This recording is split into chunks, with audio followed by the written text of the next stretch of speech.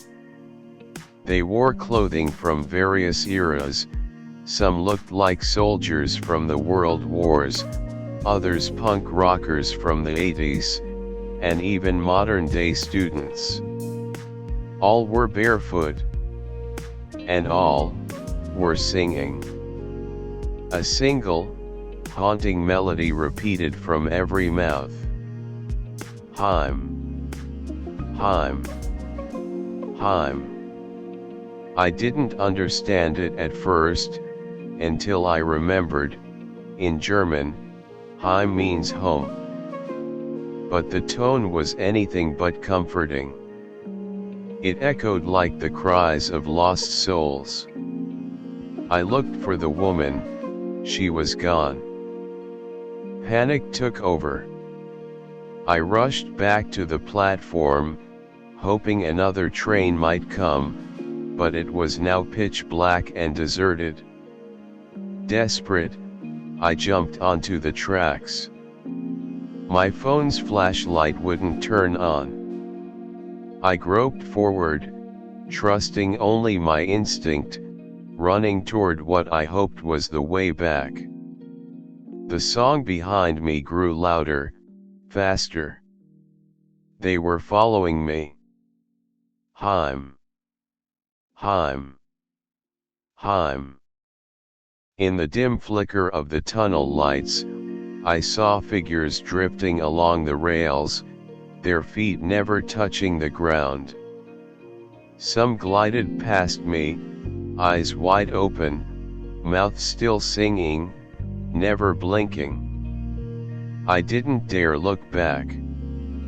I didn't scream. I just ran through the deathly, freezing dark, as if I had entered another world. When I felt I couldn't go on, a blinding white light appeared ahead. Without thinking, I sprinted into it, like a drowning man reaching shore. I collapsed, body aching, heart pounding. When I opened my eyes, I was sitting on a bench at Zoologisker Garten Station. People were going about their business. A couple laughed nearby. A man typed on his phone. An announcement played over the speakers. The station clock read 12:42 a.m. Everything was normal. I staggered to a nearby ticket officer and asked, "Is there a station called Glaze 6½ ?" He stared at me for a few seconds, then burst out laughing. "You think this is Harry Potter or something?" Since that night, I haven't been the same. Every time I take a night train, I stare anxiously at the station names, terrified that Glaze 6½ will show up again. Sometimes, I think I can hear a faint song echoing from the tunnel as the train stops, just a whisper, but always the same melody. Heim. Heim. I don't know what happened to me. A sleepwalking dream? A hallucination? A crack in reality? But one thing I know for sure.